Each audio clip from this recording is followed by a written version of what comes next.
तो भाई लोग आज हम बात करने वाले हैं लोक किस्म के चैप्टर नंबर 235 के बारे में। और जो कोई भी चैनल पे पहली बार आया है चैनल को जल्दी से सब्सक्राइब कर लो ताकि आगे आने वाली वीडियोस आप मिस ना कर सको। तो पिछले एपिसोड में हमने देखा था वैरन और वैरन के साथ के बंदे और शैली और इनके साथ जो होता है हमारा एली जैंग। ये सब के सब एक दूसरे को अपना इंट्रोडक्शन देते हैं और इन सब का इंट्रोडक्शन काफी ज्यादा सैड होता है। लेकिन आखिरी में हमारा एली जैंग कहता है मैंने अपने फादर को जान से मार डाला। और इसके बाद हमारा एली बताता है अपने बचपन की कहानी। और एली की जो ये कहानी होती है उसने बचपन में इसकी ड्राइंग भी बनाई थी। एली कहता है पहले मेरी एक मॉम हुआ करती थी और साथ ही साथ में मेरे एक डैड भी थे। डैड मॉम को मारते थे और मॉम बहुत ज्यादा रोती थी और एक दिन मॉमी घर से भाग गई। तो जब एली की मॉम घर से भाग जाती है हम देखते हैं एक दिन एली अपने घर में लेटा हुआ होता है और उसके फादर घर में आते हैं और कहते हैं एली बेटा डैड घर आ गए हैं, अपनी नई मदर को हाय बोलो। इसके बाद फिर से हमें एली की वॉइस ओवर आती है। एली कहता है मेरे डैड अपने साथ एक नई मदर भी लेके आ रखे थे और मेरी नई मदर की 2 लड़कियां भी थी। और जैसे ही एली अपनी दोनों बहनों को देखता है जो उसके फादर होते हैं वो कहते हैं हे बेटा एली ऐसे वहाँ पे खड़े मत रहो, अपनी दोनों बहनों को हेलो बोलो। और एली अपनी दोनों बहनों को बहुत ही मासूमियत से हाथ हिला के कहता है हाय। लेकिन इसके बाद जब एली के फादर घर से बाहर काम करने के लिए चले जाते हैं तो जो एली की नई मदर होती है वो एली को बहुत ज्यादा मारती है और एली के मुक्के बजाते हुए कहती है अबे मैंने तुझे कहा था मेरी बेटियों से बात मत करियो तू। इसके बाद फिर से बड़े वाले एली की वॉइस ओवर आती है। एली कहता है जब भी मैं अपनी दोनों बहनों से बात करता था तो वो मुझे हमेशा मारती थी। जब भी मेरे डैड घर में नहीं रहते थे तो वो मुझे जब चाहे तब मारने लगती थी। ये जो औरत होती है गुस्से में एली को चिल्ला के कहती है क्या तुझे नहीं पता अगर तू एक लड़की के साथ अकेला कमरे में रहेगा तो तेरा बच्चा हो जाएगा। और यार यही बात हमारे एली के दिमाग में जब वो बड़ा हो जाता है तब भी बैठी हुई रहती है। बड़े होने तक भी बेचारे एली को लगता है कि अगर वो किसी लड़की के साथ एक कमरे में बस रह जाएगा तो उनका बच्चा हो जाएगा। और दैट्स वाई वो शैली के साथ भी एक कमरे में नहीं रहता था और ना ही शैली का हाथ पकड़ता था। और सिर्फ इतना ही नहीं, ये जो औरत होती है इसने एली के मन में और भी बहुत सारे डर बैठा दिए थे बचपन में ही। जैसे कि अगर एली नहाते समय साबुन का यूज करेगा तो वो बहुत बड़ी मुसीबत में पड़ सकता है। मतलब ये औरत एली को साबुन भी यूज करने नहीं देती थी। और साथ ही में अगर एली ज्यादा पानी इस्तेमाल करेगा तो भी ये मुसीबत में पड़ेगा। और अगर ये खुद पैसे भी नहीं कमाएगा तो भी ये मुसीबत में पड़ेगा। मतलब कि यार एक बच्चे की जिंदगी ना इससे ज्यादा बुरी नहीं हो सकती। इसके बाद जो छोटा वाला एली होता है उसी की हमें वॉइस ओवर सुनाई देती है। एली कहता है अगर मेरे डैड को पता चल गया कि मेरे चोट लगी है, मैंने मार खाई है तो मैं मुसीबत में पड़ जाऊंगा। मतलब कि ये जो औरत होती है इसने एली को उसके फादर को भी बताने से मना करा था कि ये एली को हमेशा मारती रहती है। तो पूरा दिन इस औरत से मार खाने के बाद जब एली के फादर अपने घर वापस आते हैं एली को देखने के लिए, वो कहते हैं हे एली कहाँ है। लेकिन ये जो हरामी औरत होती है वो कहती है वो थोड़ा थक गया होगा, शायद वो सो रहा होगा। और हाँ सच में एली सो ही रहा होता है क्योंकि मार मार के इस औरत ने एली को बेहोश करा हुआ होता है। इसके बाद जो बड़ा वाला एली होता है हमें फिर से उसकी वॉइस ओवर आती है। एली कहता है मेरी जिंदगी जैसी भी थी मैं फिर भी खुश था क्योंकि मेरे पास मेरे डैड थे। लेकिन कुछ समय बाद मेरे डैड भी चले गए मुझे छोड़ के। डैड हमेशा बीमार रहते थे, वो मुझे अकेला ही छोड़ के खुद स्वर्ग चले गए। और यार ये जो औरत होती है ना उसने एली को उसी के डैड के फ्यूनरल में रोने से भी मना करा हुआ होता है। बेचारा छोटा एली अपने अंदर आंसुओं को दबाए अपने मन में सोच रहा होता है अगर मैं अपने डैड के सामने रोया तो मैं मुसीबत में पड़ सकता हूँ। मतलब सच में यार जैसे पहले के जमाने में राक्षस हुआ करते थे ना, सोचो अब वो राक्षस क्यों नहीं है। क्योंकि अब वो राक्षस दिखाई नहीं देते क्योंकि वो लोगों के अंदर रहते हैं जैसे कि इस औरत के अंदर। तो अभी हम देखते हैं एली के तो फादर गए होते हैं इसलिए उसको काफी ज्यादा बुरा लग रहा होता है और रोना आ रहा होता है। लेकिन एली के ही पीछे ये औरत होती है अपनी दोनों लड़कियों के साथ। और इन तीनों में से किसी को घंटा फर्क नहीं पड़ रहा होता एली के फादर के लिए।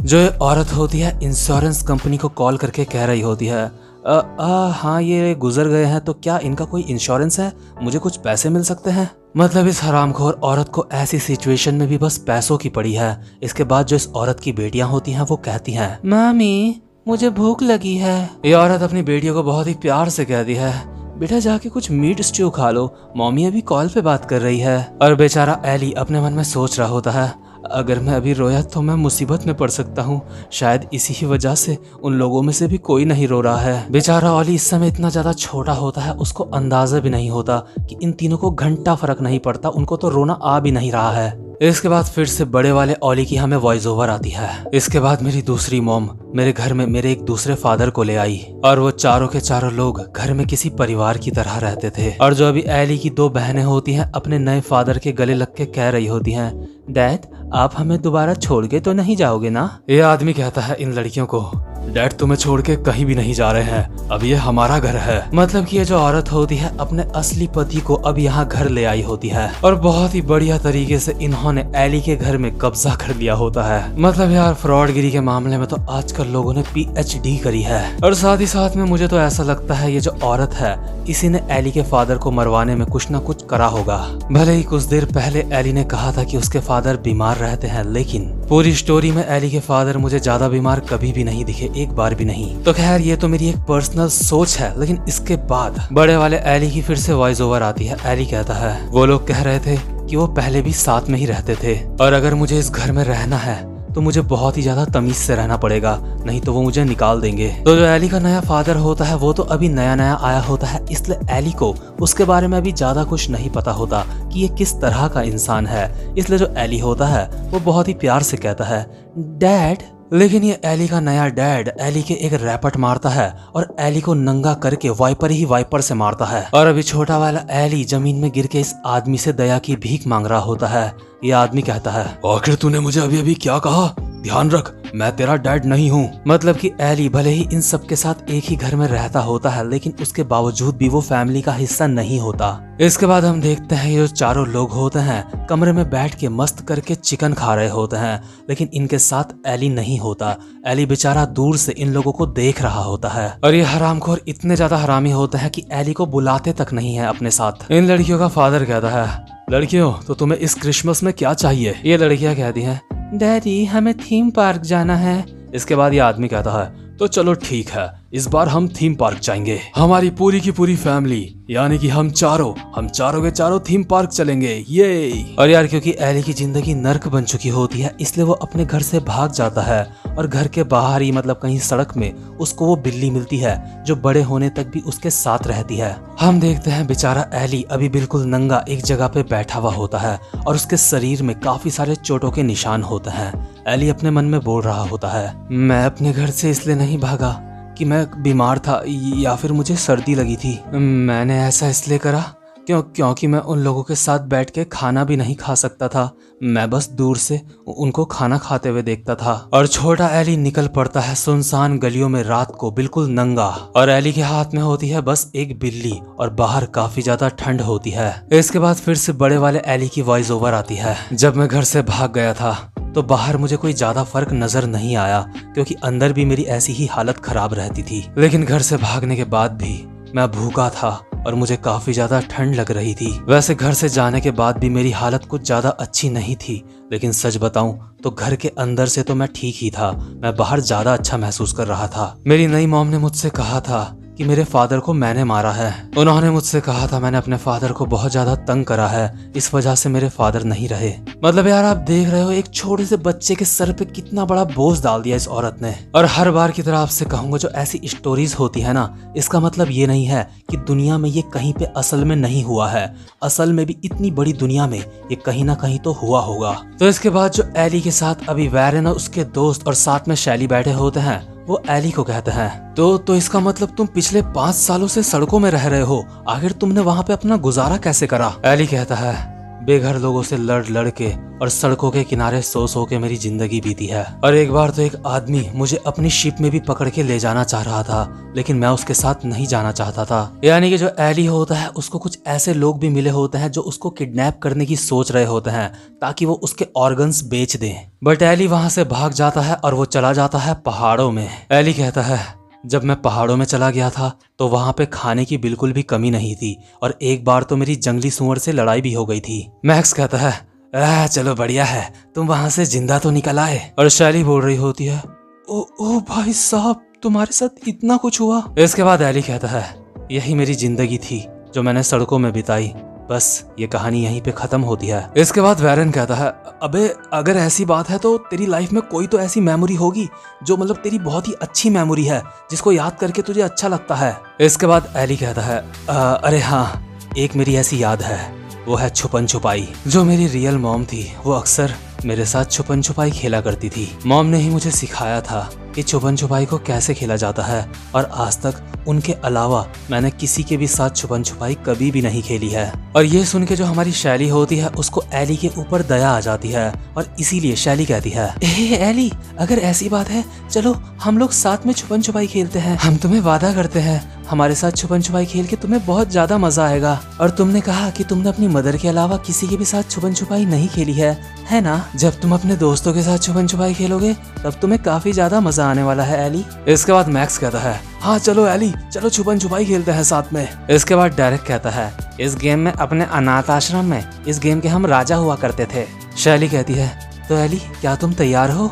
इसके बाद हमारा एली कहता है, मैंने पहले किसी के भी साथ छुपन छुपाई नहीं खेली है, मैं सच में ये नहीं करना चाहता। लेकिन तभी वैरन को छोड़ के यहाँ पे जो बाकी के लोग होते हैं यहाँ से भाग जाते हैं छुपने के लिए, और भागते भागते कहते हैं, एली, इस बात के लिए बहुत ज्यादा लेट हो चुकी है, तुम हमारे साथ छुपन छुपाई खेल रहे हो। दीवार की तरफ मुंह करके 100 तक गिनती गिनो, उसके बाद तुम्हें हमें ढूंढने आना पड़ेगा। और वैरन एक जगह पे लेट के बोल रहा होता है, छुपन छुपाई कैसा बचकाना गेम है, मैं ये गेम नहीं खेल रहा हूँ, तुम लोग मजे करो आराम से। और अभी जो हमारा एली होता है दीवार की तरफ मुंह करके भी बोल रहा होता है, अरे लेकिन मैंने पहले ऐसा कभी भी नहीं करा है। तो इसके बाद छुपन छुपाई का गेम स्टार्ट हो जाता है, और हम देखते हैं मैक्स अभी एक जगह में बैठ के छुपा हुआ होता है और अपने मन में सोच रहा होता है, मैंने कभी सोचा नहीं था कि 15 साल की उम्र में मैं छुपन छुपाई खेलूंगा। खैर जो भी है, इस गेम में मैं काफी ज्यादा अच्छा हूँ, वो मुझे कभी भी नहीं ढूंढ पाएगा। मैक्स और मैं अपने अनाथ आश्रम में इस गेम के राजा हुआ करते थे।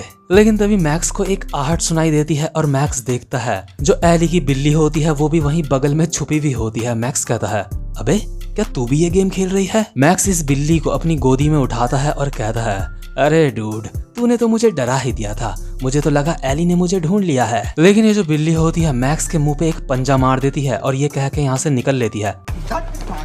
मैक्स अभी कराहते हुए बोल रहा होता है, मेरी आंख, रायन तू ये क्या कर रहा है? और मैक्स की आवाज की वजह से जो एली होता है वो मैक्स को ढूंढ लेता है। एली मैक्स के पीछे से आता है और कहता है, मैंने तुझे ढूंढ लिया। इसके बाद मैक्स कहता है, ये सब कुछ रायन की वजह से हुआ है। तो क्या मैं वो पहला हूँ जो पकड़ा गया हूँ? मैक्स को लग रहा होता है कि यहाँ पे कोई नॉर्मल छुपन छुपाई का गेम चल रहा है, लेकिन उसको नहीं पता होता कि एली का छुपन छुपाई का गेम का वर्जन थोड़ा सा अलग है। मैक्स अभी काफी ज्यादा रिलैक्स होता है, लेकिन इतने में ही एली मैक्स के मुंह पे एक जबरदस्त सा मुक्का मारता है, और इसके बाद लेटा लेटा के मैक्स की अच्छे से तोड़ता है, जब तक कि मैक्स की हालत खराब नहीं हो जाती, जब तक वो अनकॉन्शियस नहीं हो जाता। और ये देख के जो थोड़ी ही दूर में डेरेक छुपा हुआ होता है वो चिल्लाते चिल्लाते आता है, मैक्स मैक्स, अबे साले, आखिर तू मैक्स के साथ ये क्या कर रहा है? इसके बाद एली डेरेक की तरफ घूमता है और कहता है, तुझे भी ढूंढ लिया। एली की आंखों से भी हल्के हल्के आंसू आ रहे होते हैं, और एली दर्द भरी आवाज में कहता है, तुम्हें किसी अच्छी जगह छुपना चाहिए था डेरिक। और इसके बाद एली डेरिक की भी बहुत ही अच्छे से तोड़ाई करता है। अभी हम देखते हैं एली मैक्स और डेरिक के दोनों के बाल पकड़ के इनको घसीटता हुआ ले जा रहा होता है, और चलते चलते बोलता है, बाहर आ जाओ, बाहर आ जाओ, तुम जहाँ कहीं भी छुपे हो। और यही बोलते हुए हमारा एली शैली को भी ढूंढ रहा होता है, और जो शैली होती है वो खुद को छुपन छुपाई की एम्प्रेस बोलती है। शैली छुपन छुपाई खेलते हुए गोरिल्ला टेक्निक का यूज करती है, और इस टेक्निक में एक इंसान एक ही जगह पे छुपा हुआ नहीं रहता, वो अपनी पोजीशन बदलता रहता है लगातार, ताकि उसको कोई भी बंदा ढूंढ ना पाए। तो शैली जब अपनी पोजीशन बदल बदल के छुप रही होती है तभी वो देखती है एक जगह पे डेरेक और मैक्स जमीन में पड़े हुए होते हैं बहुत ही ज्यादा बुरी हालत में, और इन दोनों को देख के जो शैली होती है उसकी हल्की सी चीख निकल जाती है, और वो अपने मन में कहती है, मैक्स और डेरेक तुम्हारे साथ ये क्या हुआ? लेकिन तभी एली शैली के पीछे से आता है और कहता है, तुम्हें भी ढूंढ लिया मैंने। और शैली को देखते ही जो एली होता है एक मुक्का मारता है शैली के मुंह पे, और ये मुक्का मारते मारते बोल रहा होता है, बाहर आ जाओ, बाहर आ जाओ, तुम जहाँ कहीं भी छुपे हो। लेकिन इससे पहले कि शैली के मुंह पे एली का मुक्का पड़ता, यहाँ पे हमारा वैरन आ जाता है, और शैली का सर नीचे करके ये मुक्का वैरन अपने मुंह पे खा लेता है। एली को देख के अभी वैरन काफी ज्यादा गुस्सा होता है। वैरन कहता है, शैली अपनी आंखें बंद करो। शुक्र है कि शैली को कुछ भी नहीं हुआ, लेकिन मैं मैक्स और डेरिक को नहीं बचा पाया। अबे ओए, इससे पहले कि मैं तेरी धज्जियां उड़ा दूं, मैं तुझसे एक सवाल पूछना चाहता हूँ, आखिर तू ये सब क्या कर रहा है? और हमारा एली एक बहुत ही उदास मन के साथ कहता है, लेकिन मुझे यही तो करना था। और ये सुन के जो शैली होती है वो समझ जाती है कि जो एली की असली मदर थी वो भी कोई अच्छी इंसान नहीं थी, वो भी एली को हमेशा मारा करती थी छुपन छुपाई खेलते हुए। शैली चिल्ला के कहती है कि क्या तुम्हारी मदर तुम्हें मारा करती थी, वो भी तुम्हें परेशान करा करती थी। लेकिन इतने में ही जो वैरन होता है एली के मुंह पे एक मुक्का मारता है और कहता है, बाहर आजा, जहाँ भी तू छुपा है। तो तू मुझे कह रहा है जब भी तू ये गेम खेलता है तुझे लोगों को मारना पड़ता है। और जो शैली होती है वो चिल्ला के कह रही होती है, हे वैरन रुक जाओ, ऐसा मत करो। इसके बाद वैरन कहता है, भले ही इसका ऐसा करने का कोई भी कारण हो, लेकिन कोई इंसान अगर तुम्हें नुकसान पहुंचाना चाहे तो मैं उसको छोड़ नहीं सकता। और उसके ऊपर से ये जो पागल है, जब मैंने अभी इसको मुक्का मारा तो इसने मेरे मुक्के से बचने की भी कोशिश नहीं करी। और पागल, मुझे एक बात बता, जब हमारी कल फाइट होने वाली थी तो तू मुझसे फाइट क्यों नहीं करा? अभी जो एली जमीन में गिरा हुआ होता है वो कहता है कि क्योंकि तुमसे फाइट करके मुझे कुछ भी हासिल नहीं होता। इसके बाद वैरन कहता है, अच्छा तो जब तक तुझे कुछ चीज मिलती नहीं है तब तक तू किसी से फाइट नहीं करता है, ऐसी बात है। तो अगर तूने मुझे फाइट में हरा दिया तो तू जो चाहेगा मैं तुझे वो दूंगा, लेकिन अगर फाइट में मैं जीता तो तुझे इस जगह से, सैली के घर से यहाँ से दफा होना पड़ेगा, यहाँ से जाना पड़ेगा तुझे। और जो भी एली होता है वो कहता है, क्या अगर मैं फाइट में जीतूंगा तो तुम मुझे वो दोगे जो मैं चाहूंगा? इसके बाद वैरन कहता है, हाँ तूने बिल्कुल सही कहा, लेकिन ये बात बिल्कुल भी मायने नहीं रखती क्योंकि तू मेरे हाथ से बहुत ज्यादा मार खाने वाला है, तू मुझसे नहीं जीत सकता। एली हैरान होकर कहता है कि क्या ऐसी बात है, तुम मुझे वो दोगे जो मुझे चाहिए? अगर ऐसी बात है तो मैं तुमसे फाइट करने के लिए तैयार हूँ। और यार ये फाइट तो अभी थोड़ी देर में स्टार्ट होगी ही, लेकिन इस फाइट से पहले ही हमें बता दिया गया है। जब ये फाइट खत्म हुई उसके बाद जो वैरन होता है वो अपने मन में बोलता है कि आज के बाद मैं एली से कभी भी फाइट करने की सोचूंगा भी नहीं। तो खैर अभी प्रेजेंट मोमेंट में हम देखते हैं जब इन दोनों की फाइट हो रही होती है, अभी एली ने अपने ऊपर से कपड़े निकाल दिए होते हैं और कहता है, ठीक है अगर मैं फाइट में जीता तो मैं चीज लेके रहूंगा जो मुझे चाहिए। तो खैर अभी हमारा वैरन भी एली से फाइट करने के लिए पूरी तरह से तैयार होता है, लेकिन जो फ्यूचर वाला वैरन होता है, मतलब कि जिसने एली से फाइट कर ली है, हमें उस वाले वैरन की वॉइस ओवर आती है। वो वाला वैरन कहता है, मैं दोबारा एली से कभी भी फाइट नहीं करने वाला, क्योंकि एली से फाइट करके मुझे ऐसा लगा जैसे मैं किसी राक्षस से फाइट कर रहा हूँ। तो भाई लोग ये वाला चैप्टर यहीं पे खत्म हो जाता है। अगर आपको ये वाली वीडियो थोड़ी सी भी पसंद आई हो तो यार वीडियो को लाइक करना बिल्कुल भी मत भूलना। आप में से ज्यादातर लोग वीडियो को लाइक करे बिना ही यहाँ से चले जाते हो, बट इस बार लाइक करके जाना। तो मैं भी चलता हूँ, अब मैं आपसे मिलूंगा अपनी नेक्स्ट वीडियो में, तब तक के लिए गुड बाय।